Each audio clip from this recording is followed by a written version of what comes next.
Merci Jésus. Sois béni éternel. Seigneur, étant témoin.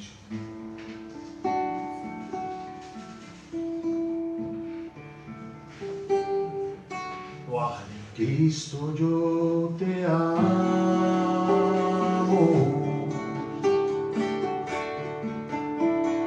Cristo, yo te amo.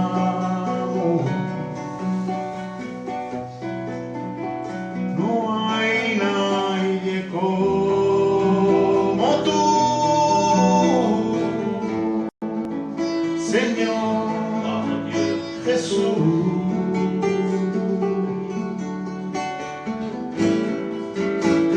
Jésus, je t'adore.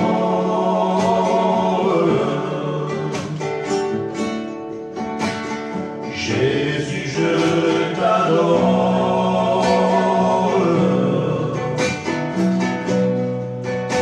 Il n'y a personne comme toi.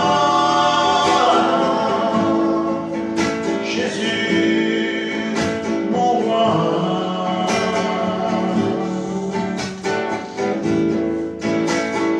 Cristo, yo te amo.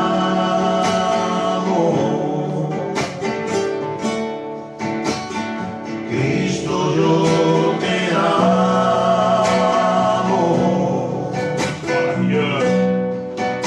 No hay nadie como tú, Señor Jesús.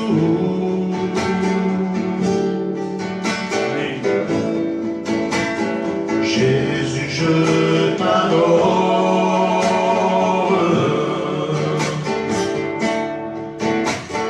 Jésus, je t'adore.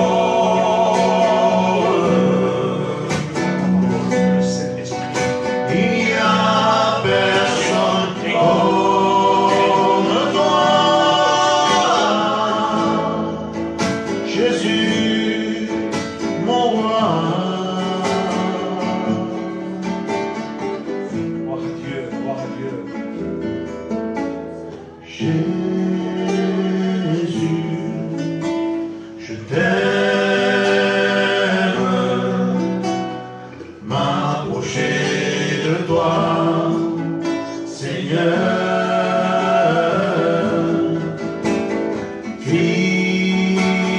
Cristo, te amo,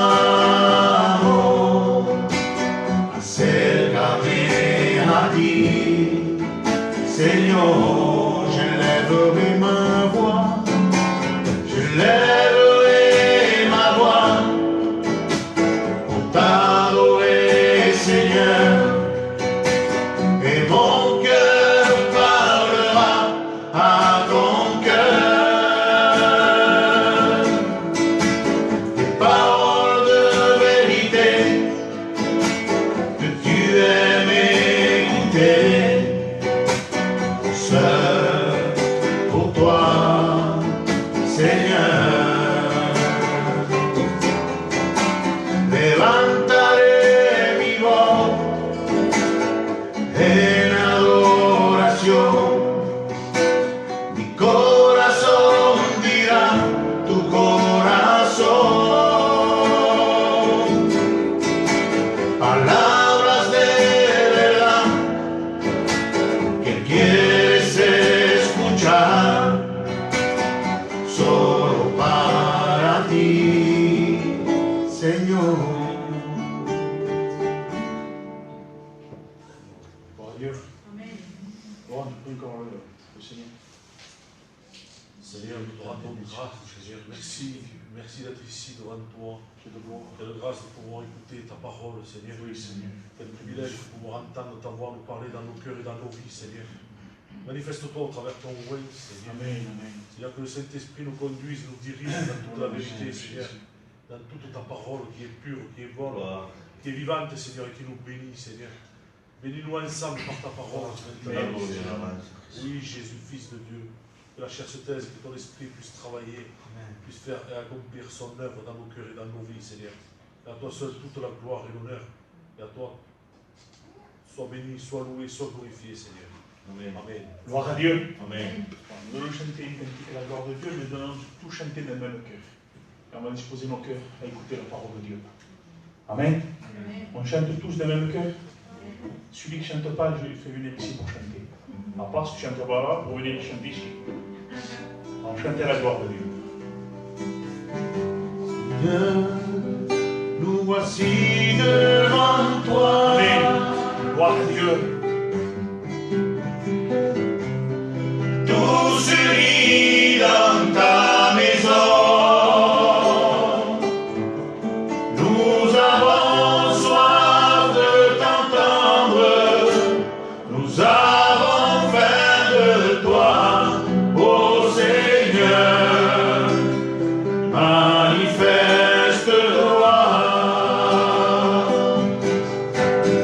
Seigneur, nous voici devant toi. Amen. Tous unis dans ta maison,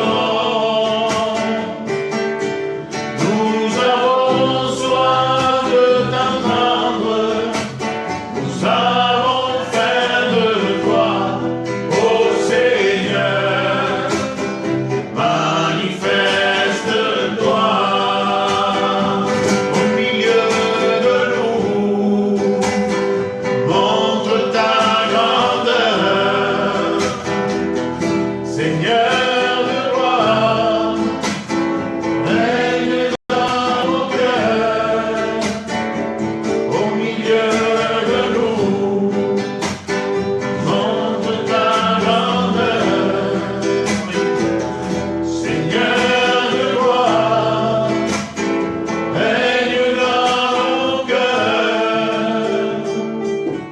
dans nos cœurs. Amen, Seigneur. Alléluia. Gloire à Dieu, Jésus. Seigneur, nous voudrions que tu puisses te manifester ce soir, Jésus. Que tu puisses toucher nos cœurs et nos vies.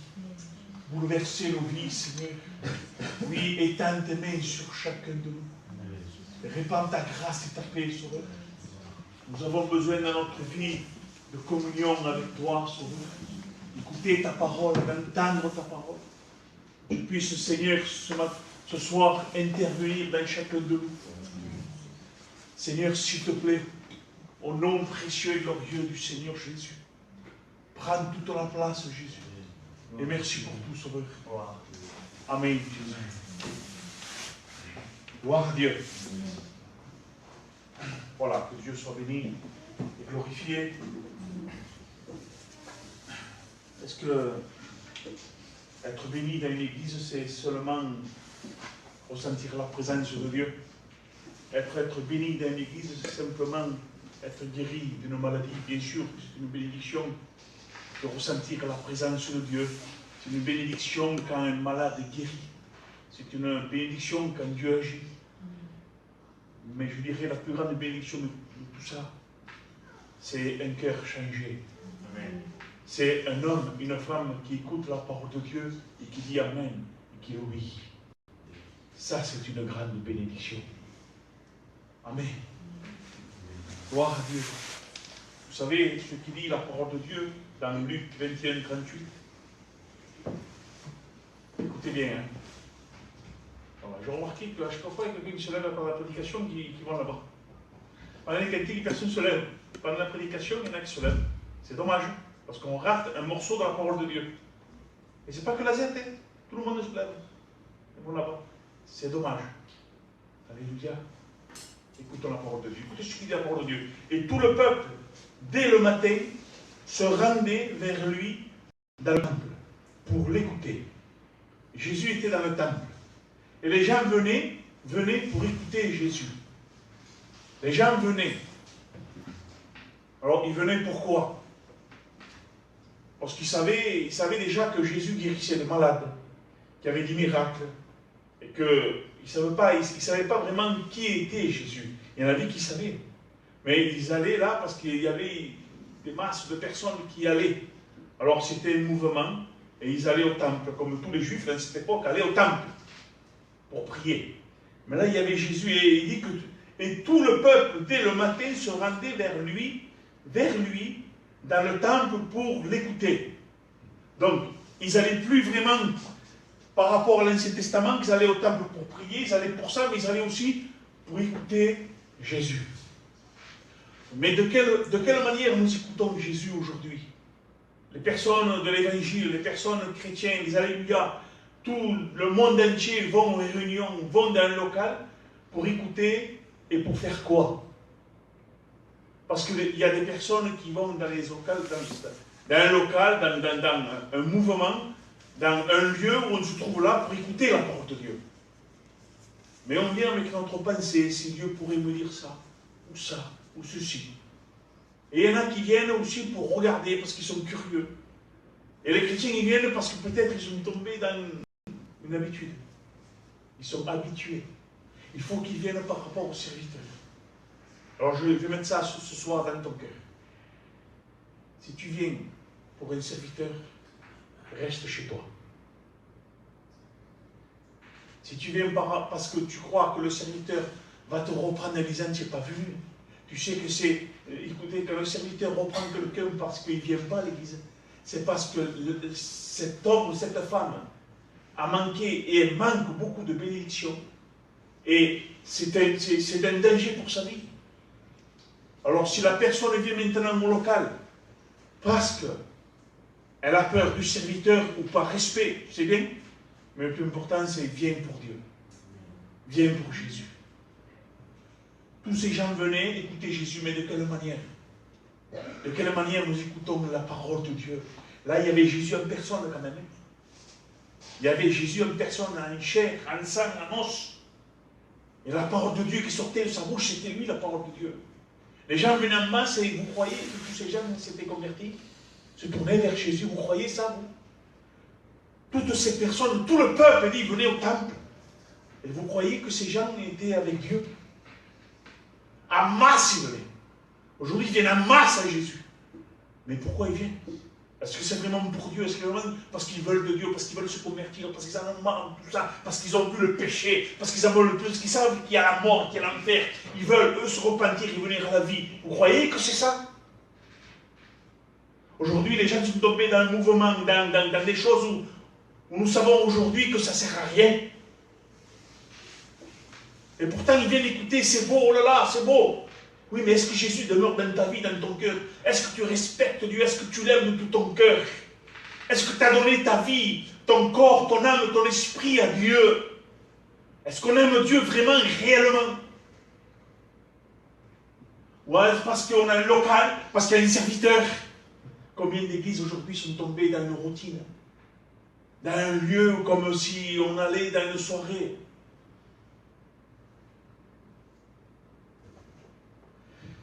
Écoutez ce qu'il dit Jean 6, verset 56, il dit « Celui qui mange ma chair, c'est Jésus qui parle, et qui boit mon sang, demeure en moi, et je demeurerai en lui. » Vous savez ce que ça veut dire maintenant, nous le savons. Avant, nous croyions, il y a 20 ans à l'arrière, que ce passage correspondait au pain et au vin. Mais ça ne va pas t'amener à la vie. Ça va avec ta vie, parce que tu as accepté la parole de Dieu, et parce que le sang de Jésus t'a purifié de tout péché. Mais il n'y en a pas beaucoup qui le savent, ça.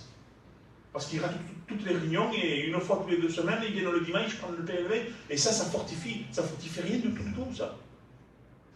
Nous le savons aujourd'hui. Quand Jésus parle de manger sa chair et boire son sang, c'est accepter sa parole et que le sang de Jésus purifie tout péché. Le sang qui représente bien sûr la joie d'être racheté et purifié de tout péché. Nous avons la vie aujourd'hui. Vous savez que le chrétien n'a plus cette terreur de la mort. Le chrétien n'a plus cette terreur, cette peur de dire je vais mourir, je vais aller à l'enfer. Le chrétien n'a plus ça. Ça n'existe plus en lui, ça. Bien sûr que tout homme, toute femme ne veut pas mourir. Mais on sait qu'il y a un ciel, on sait qu'il y a Dieu. Mais on n'a plus cette terreur, cette peur de dire l'enfer, Seigneur. Non, nous, c'est le ciel. On va passer dans le tribunal de Christ, non pas dans le grand tribunal blanc, trône blanc. C'est pas ça pour nous.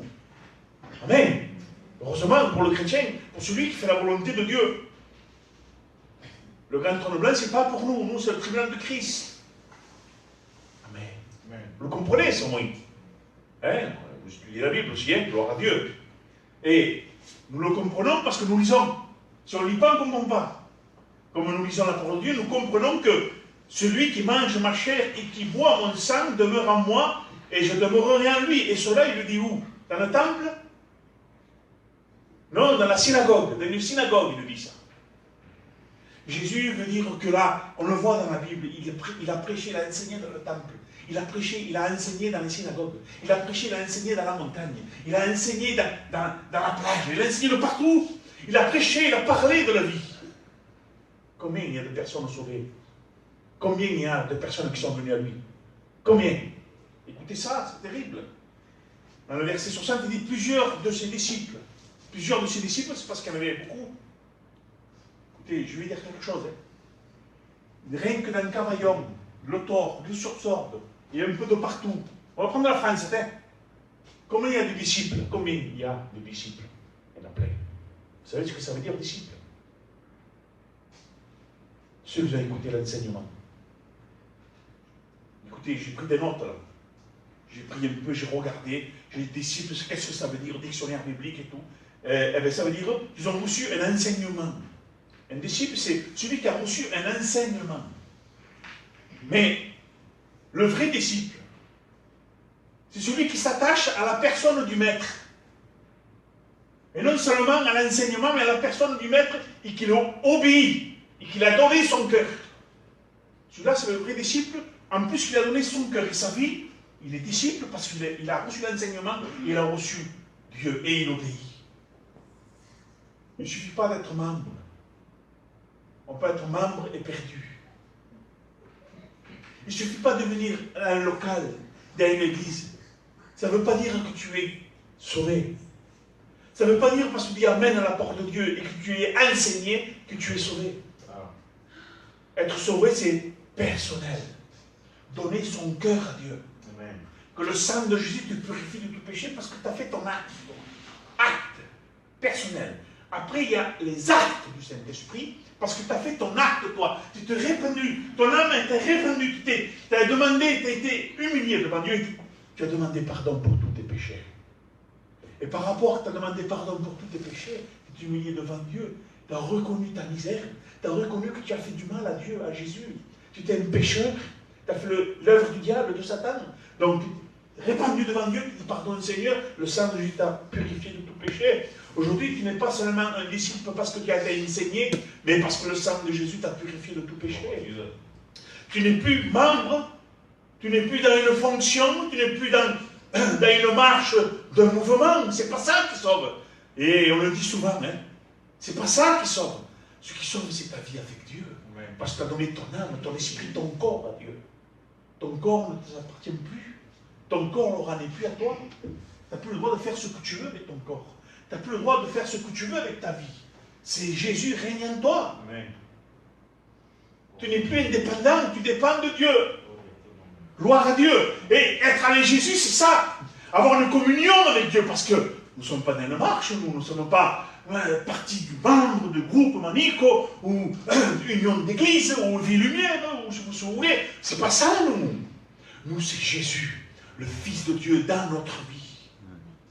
Combien de disciples aujourd'hui, depuis 2000 ans, sont morts? Combien de personnes qui disent moi je suis disciple, moi je suis chrétien, moi je suis de vie lumière, moi je suis d'union d'église, moi je suis d'ici. Mais arrêtons tout ce système religieux, même pas religieux, ce système païen, arrêtons. Il n'y a pas de système avec Dieu, il n'y a pas de système avec Dieu. Avec Dieu, c'est spirituel. C'est une vie avec Dieu, une vie réelle. Gloire à Dieu. Il y en a qui croient et qui savent beaucoup de la Bible et savoir rien du tout. Écoutez, ça fait combien qu'on est convertis, les frères? Ça fait 20 ans, hein? Vous savez, qu'est-ce qu'on sait de la Bible? Vous savez ce qu'il disait Paillon? Un homme de Dieu. Oui, Paillon, un homme de Dieu, qu'aujourd'hui il est auprès de Dieu. Il nous disait comme ça, à l'école biblique, il nous disait, ça fait 52 ans que je lis la Bible. Et je ne la comprends pas toute. Encore, j'apprends encore. Je ne sais pas tout. 52 ans en train de lire la Bible. Il a appris à lire au Paillon. dans une carte grise. Le Saint-Esprit, le jour qu'il s'est converti, le Saint-Esprit a agi en lui. Il a donné cette intelligence de lire la parole de Dieu. C'était, je peux dire, un savant de la parole. Un docteur de la Bible. Et Payon nous a donné un témoignage un jour. Il y avait des rabbins qui sont venus le voir. Ils ont des gens qui ils étaient là avec la Bible, qui étudiaient, qui même faisaient des notes dans la Bible. Il est venu vers Payon. Payon les a repris à tous, les a fracassés à tous dans la vérité de Dieu. Amen. Gloire à Dieu. Que Dieu soit béni. Alors, les membres, les disciples, tout ça, je m'excuse, hein, ça c'est du vent. Je suis disciple, je suis membre, je suis diacre, je suis pasteur. Et qui est pasteur? Qu'est-ce que tu dis là? Qui pasteur tu es, toi? Qu'est-ce que tu diriges, toi? Tu prêches n'importe quoi. Prêche la Bible, va. Frères et sœurs, marchons dans la Bible. Je parlais avec un frère, il me disait, si tu vois les hommes de Dieu, soi-disant hommes de Dieu, comment ils prêchent, comment ils enseignent, ils font prêcher leurs femmes. Ouais. Oh, quel homme de Dieu. Mais attendez, prenons la Bible, c'est tout. Écoutons un vrai serviteur, regardons comment il marche, il ne fait pas prêcher sa femme, il va à aucune fête, et bien sûr qu'il a des défauts. Comme tout le monde. Mais il se tient, il ne va pas aux fêtes païennes, des spectacles, il ne va pas dans tout ça. Il ne participe pas à tout ça. Il ne participe pas à aucun mariage. Il ne fait rien de tout ça. Il se tient devant Dieu. Sa femme ne le prêche pas. Elle ne commande pas. Voilà, écoutez un homme comme ça. Et lisez la Bible surtout.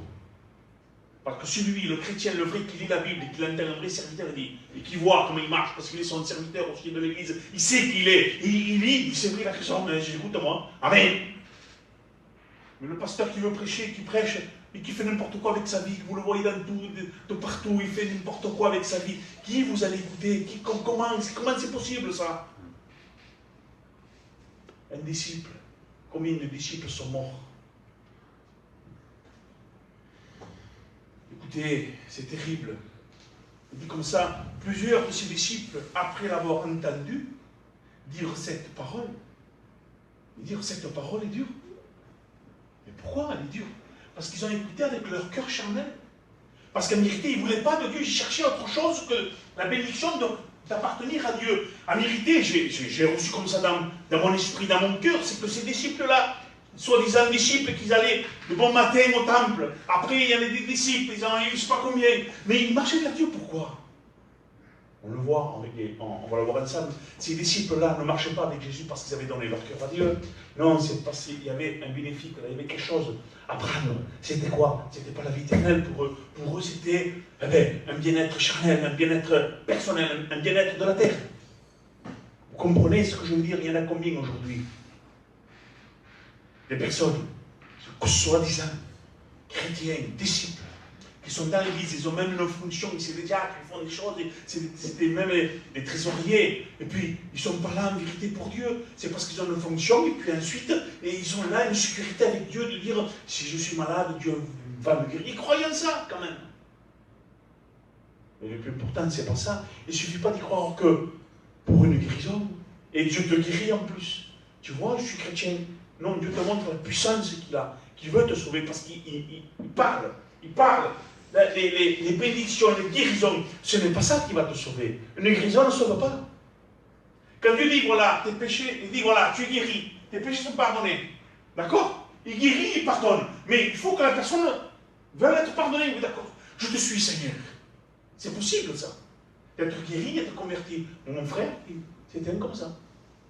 Mon grand frère, moi, il avait quelque chose, il était tombé dans une maladie très grave, il ne savait pas ce que c'était. Il a été guéri en l'instant même, converti à l'évangile. Une preuve. Et ce n'est pas plus une preuve de mon grand frère, j'ai une preuve de beaucoup. Mais Dieu, par là, il faut que tu veuilles dire oui, d'accord. Je suis guéri, maintenant je te suis. Maintenant qu'ils sont guéris, et ils veulent toujours être guéris. Vous comprenez ce que je veux dire? Un enfant de Dieu, c'est pas ça. Quelqu'un qui dit un enfant de Dieu, ce n'est pas des gens qui sont là parce que, oui, Dieu me garde par des maladies. Mais Seigneur Jésus, c'est la vie terrestre, tombe malade, je peux te guérir. Et le plus important, c'est rentrer dans le ciel. Combien de malades sont sauvés aujourd'hui? Combien de malades dans le corps sont rentrés dans le ciel? Ah, ils sont malades, ils ne sont pas dans le ciel. Ah ouais, où c'est écrit ça? C'est écrit ça.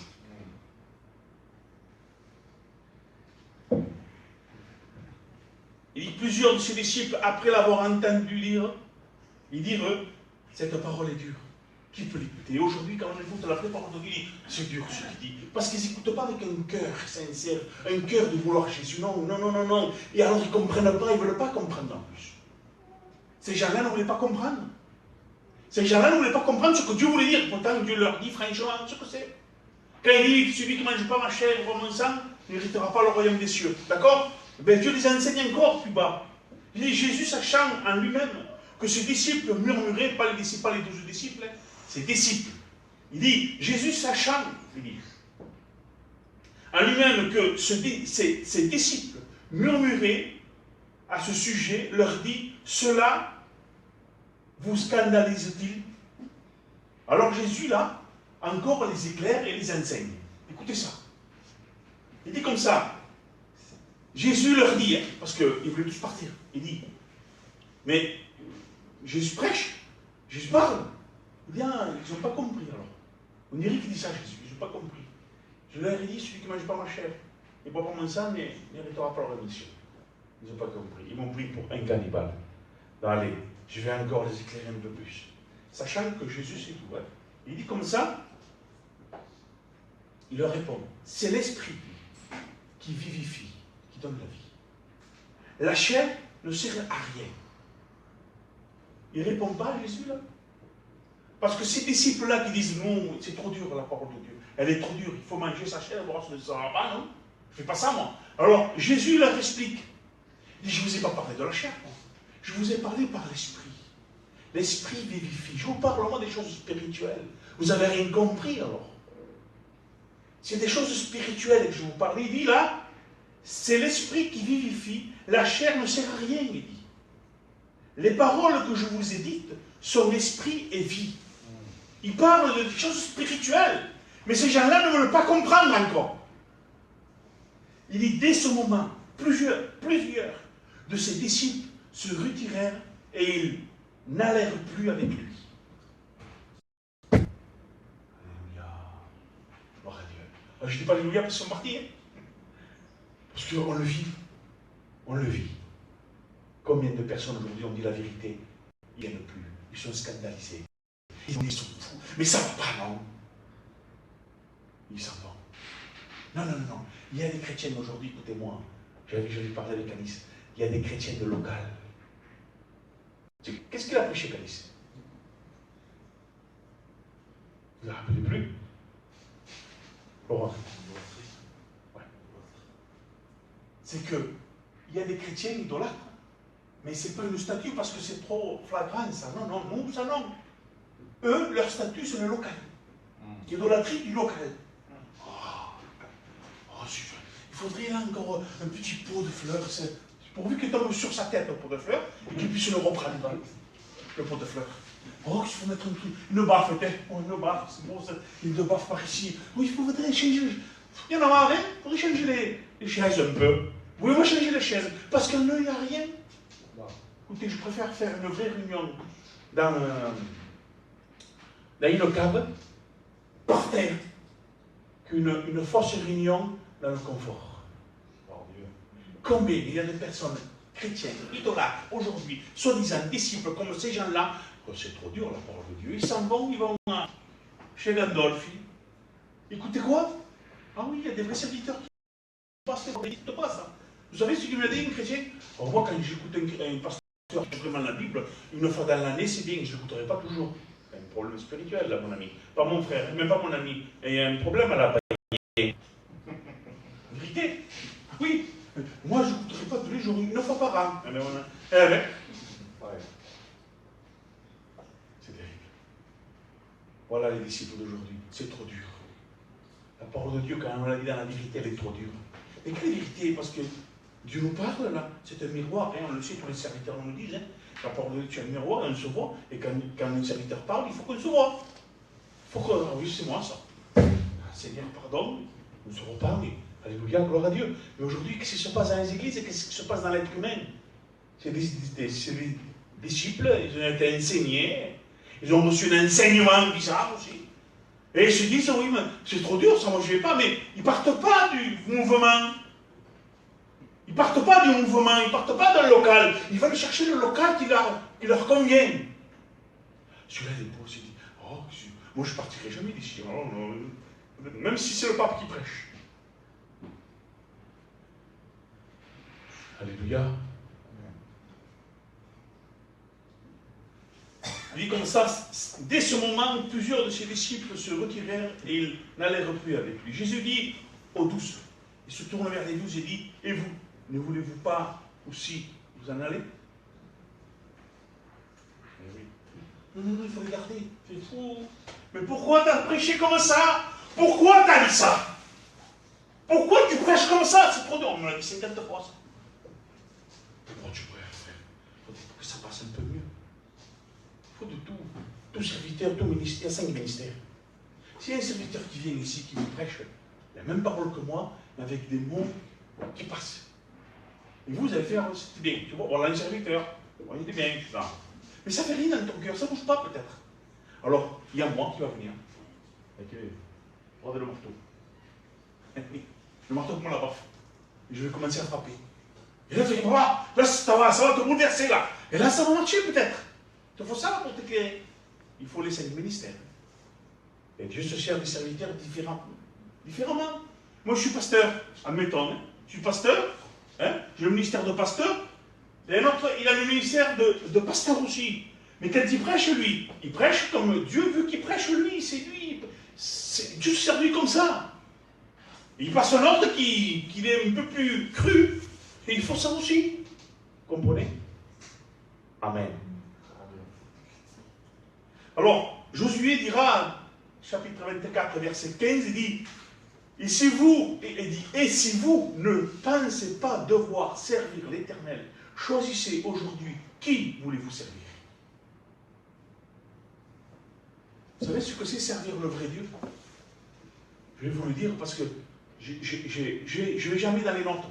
Dans les notes, machin, c'est bien, c'est vraiment une note, parce qu'il faut faire attention aux notes. Il y a des notes qui ne sont pas bibliques. Ils disent n'importe quoi. Même si c'est des hommes qui ont étudié la Bible pendant 30 ans. Dieu. Faire attention à ça. Donc, servir le vrai Dieu. Je l'ai marqué parce que je n'ai pas de souvenir. Je n'ai pas de mémoire. Dès que je le recevais, paf, je le marquais. Pourtant, c'est facile, hein, mais je l'ai marqué. Servir le vrai Dieu, c'est plus être malade. Être béni chez toi. Avoir toujours des bonnes voitures. Avoir une belle maison. C'est ça, servir Dieu. Ne jamais souffrir. Si tu es malade, tu n'es pas un chrétien. C'est ça, servir Dieu. Écoutez, quand on sert Dieu, c'est pas ça. Quand on sert Dieu, on doit souffrir. Quand on donne notre cœur à Dieu, on doit souffrir. Être maltraité, injurié, perdre des amis. Oui, se séparer des amis qu'on avait avant, c'est plus nos amis. Servir Dieu, c'est ça. Être divisé avec la famille. Parce que Jésus dira, je ne suis pas venu donner la paix, mais donner et mettre la division. Amen. C'est une vérité que je vous dis là. Servir Dieu, c'est souffrir, être maltraité, perdre des amis, être divisé avec la famille. Et j'ai remarqué que les gens disent que tu es fou. Nous sommes des fous. Servir le vrai Dieu, c'est plaire à Dieu. Persévérer, obéir, aimer Dieu, dire Amen à ce qui dit Dieu, obéir, le faire, etc., etc. Il y a beaucoup de choses à dire, comment servir Dieu. Mais quand on donne notre cœur à Dieu, tu vas commencer à souffrir. Mais quelle souffrance? C'est quoi les souffrances que Dieu parle? Ce n'est pas les souffrances de maladie, hein. C'est les souffrances quand tu es séparé de ta famille. Tu souffres quand même. Et tu aimes plus Dieu que ta famille. Souffrir. Quand tu suis Jésus, tu le suis avec amour. Tu suis Jésus parce qu'il t'a affranchi, il t'a aimé le premier. Tu n'es plus le même, tu n'es plus la même. On ne regarde plus la famille en disant « Oui, mais attends, la famille, elle est là, il faut participer avec eux quand même. Il faut faire ce qu'ils disent quand même. Hein. On va participer avec Noël avec eux, on va faire Noël avec eux, on va manger, on va boire, et on va dire des blagues un peu, on va rigoler avec des choses de la terre. » On est séparés de tout ça. À quoi ça sert les pères outre-tranchants? Et encore, on peut mettre ce que vous voulez. Servir Dieu, ce n'est pas simplement venir dans un local être membre, comme je vous dis en premier. Servir Dieu, c'est pas ça. Comment on sert Dieu, nous? Qu'est-ce qu'on fait pour Dieu? Regarde, dis-moi. On ne fait rien. On ne fait rien. Alors, loue-le au moins. Obéis au moins pas. Qu'est-ce qu'on fait pour Dieu? On se lève le matin, on prie 10 minutes, on va manger, on boit un café, on fait notre sieste, ou on va travailler, et puis le soir, 3 fois par semaine, une réunion. Voilà. Qu'est-ce qu'on fait pour Dieu? Qu'est-ce que tu as fait? Qu'est-ce qu'on fait pour Dieu? Et encore, quand on a mal à la tête, on ne vient pas. On a mal au dos, aux pieds, on vomit, on tremble, parce qu'on a froid. On ne vient pas en réunion, on néglige la parole de Dieu, même pas, on l'écoute. Non, mais c'est bon. Déjà qu'on ne fout rien du tout de notre vie avec Dieu. On ne fait rien pour Dieu, on ne lui donne rien du tout. Tu ne donnes même pas des louanges à Dieu. Et tu te dis, toi, disciple de quelqu'un de Dieu. Quel exemple dans la Bible, l'apôtre Paul, l'apôtre Pierre, les femmes qui avaient de Dieu aussi. Et nous, qu'est-ce qu'on fait aujourd'hui? 3 fois par semaine, réunion, et c'est tout. Hein? Qu'est-ce qu'il y a de plus? Et tu cherches le moyen pour ne pas venir encore. Cherche le moyen. Hein? Cherche le moyen pour dire, oui, mais aujourd'hui, j'irai la prochaine fois. Voilà, qu'est-ce qu'on dit? Mais, rentrons à nous-mêmes. Déjà, séparons-nous des choses malsaines, séparons-nous de la famille et soi-disant famille. C'est de la famille, on les aime. Mais s'ils ne font pas la volonté de Dieu et se disent chrétiens ne le sont pas, on ne peut pas participer avec eux, les frères et sœurs. Est-ce qu'aujourd'hui, on peut aller dans une église où ils font n'importe quoi, où ils ont un mouvement, où ils font des théâtres? On peut aller là? Oui, si on m'appelle pour prêcher, j'y vais. Mais pas pour participer avec eux, pour dire oui, c'est bien, amen. Jamais, hein.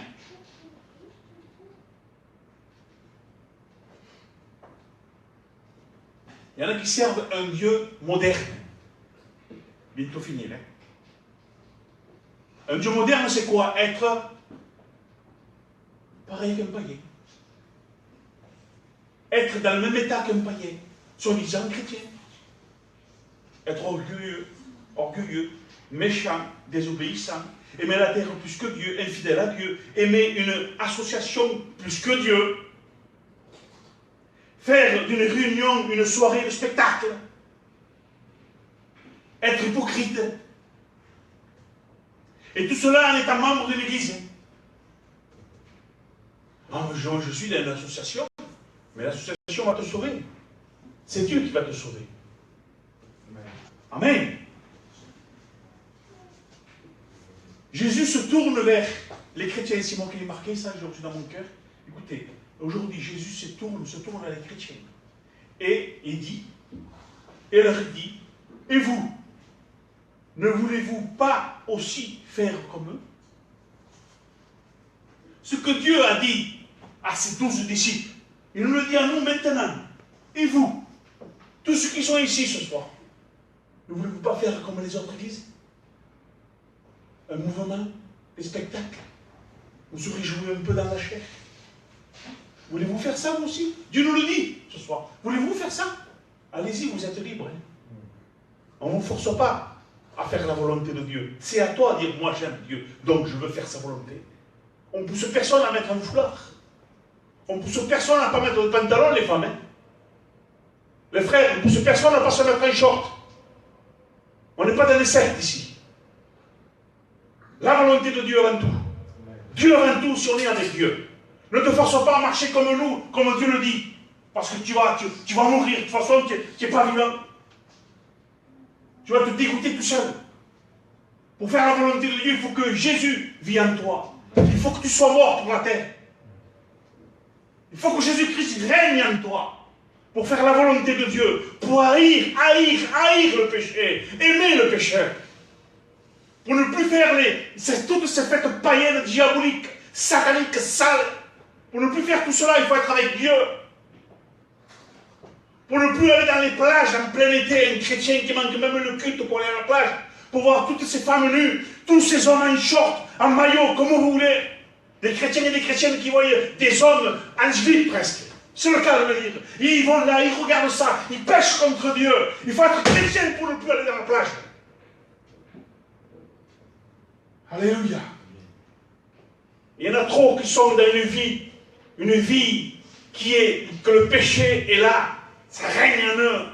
Ils prennent le pain et le vin. C'est des disciples qui sont perdus. La parole de Dieu est trop dure pour eux, parce qu'il n'y a rien de Dieu en eux. Il n'y a que la chair qui règne en eux. Il n'y a pas l'Esprit de Dieu. Gloire à Dieu. Que Dieu soit béni et glorifié. Il y en a assez, il y en a marre de voir des associations, un mouvement, des gens qui se disent, mais Dieu a créé la plage. Mais ce n'est pas la plage qui est un péché. C'est ce qui se trouve dans la plage qui est un péché. Ne montrez pas votre nudité, ils sont tous nus. Et les chrétiens aujourd'hui, ils vont à la plage. Les serviteurs annoncent la vérité de Dieu, les vrais serviteurs. Ils annoncent que Noël, ce n'est pas une fête religieuse. Et encore, c'est diabolique. Noël, il y a des serviteurs qui annoncent que Noël, ce n'est pas de Dieu. Jésus n'est pas né le 25, 24 décembre, je ne sais pas pour la date, hein, en plus. Mais ils sont là, ils aiment ça. Mais c'est fou, non, moi j'ai fait Noël, on mange ensemble, on se régale. Mais là, il y a le serviteur pour dire non, ce n'est pas la gloire de Dieu. Ne le fais pas, ce n'est pas la gloire de Dieu. Obtiens-toi de ça. Mais ne te force pas, parce que réfléchis un peu si tu es chrétien, mais il a raison le frère. C'est pas de Dieu, mais où il est celui-là? Où il est écrit ce Père Noël dans la Bible? Chaque fin d'année, on le dit ça. Et où il est le Père Noël, tout en rouge avec une grande barbe blanche? Où il est là-dedans? Où il est pour le fêter? Il n'y est pas. Et ils disent une traite des fous. Une traite d'une secte. On l'a traité à Jésus. Le Belzébuth. Vous savez, Belzébuth, c'est le prince des mouches. C'est Satan. Attention. Les gens nous traitent d'une manière, mais vous savez que tout péché mène à la mort. Mais on peut te pardonner. Vous savez qu'il y a un péché qui amène à la mort. Ça veut dire qu'il ne sera jamais pardonné. C'est le blasphème contre le Saint-Esprit. Le blasphème contre le Saint-Esprit, moi je l'ai reçu comme ça dans mon cœur, et puis on m'a enseigné, c'est Payon qui m'a enseigné ça. Je l'ai gardé parce que c'est vrai. Le blasphème contre le Saint-Esprit, c'est quand on dit, quand un chrétien s'en va de Dieu, il n'est plus chrétien. Il a connu les choses de Dieu. Il a goûté à la parole de Dieu. Il a eu part aux choses de Dieu. Il est tombé, il est parti de Dieu. Et ce rétrograde-là dit d'un vrai chrétien, il a un démon. Tu remplaces le Saint-Esprit qui est en lui par un démon. C'est un blasphème contre le Saint-Esprit. Ce péché-là ne te sera jamais pardonné. Et jamais de la vie. Faisons attention les frères. Quand on dit que quelqu'un a un démon. Il ne faudrait pas le dire ça. Laissons les choses à Dieu. Mais c'est Dieu qui juge. Nous, on voit les faux prophètes, on voit tout cela. Mais bien sûr qu'on le voit, le faux prophète, on les voit. Il faut dire attention, celui-là, ne l'écoutez pas, il faut dire ça. On le voit, on pourrait dire, c'est un démon qui l'a, on pourrait le dire. Laissons la place à Dieu. Alléluia. Gloire à Dieu. Faisons attention comment nous parlons, comment nous marchons. Des fois, et moi-même aussi des fois, je dis des choses, je ne pêche pas. Il y a des choses que je dis, moi je ne vais pas lui dire ça quand même. Pas en prêchant, en parlant avec quelqu'un, il dit, je n'aurais pas dû le dire ça. Ça sert à rien, ça. Eh bien, c'est une école. On apprend. Gloire à Dieu. Que Dieu soit béni. Alléluia. Alors, nous sommes des disciples parce que nous avons été enseignés. Nous faisons partie d'un membre de quelque chose, d'une église, d'un local, d'une association. Nous sommes d'une église d'Anton. Je sais qu'on dit de moi, que ceux qui me connaissent, on dit que je suis un fou, que c'est trop ce que je fais, que celui qui est avec moi, il sait vraiment, il le savent en eux, que celui qui marche avec lui, c'est vraiment des chrétiens. Mais non. Combien nous connaissons des gens qui marchent avec des serviteurs vrais et qui sont perdus? C'est pas parce que tu es dans une église, une vraie église qui prêche la vérité, que tu es sauvé. Tu peux être un disciple perdu. Gloire à Dieu. Amen. Écoutez, la vie est personnelle avec Dieu. Tu veux te perdre? Perds-toi. Il faut écouter la parole de Dieu, il faut obéir à Dieu. Il faut donner ton cœur à Dieu, mais alors d'une force terrible, parce que Jésus va venir nous chercher. Et s'il ne vient pas, la vie est courte, nous allons mourir. La chair doit rester ici. Gloire à Dieu. Que Dieu soit béni. Le plus important, c'est que nous soyons convertis à l'évangile et éclairés autour de nous pour sauver un plus grand nombre. Amen. Amen. On prie le Seigneur.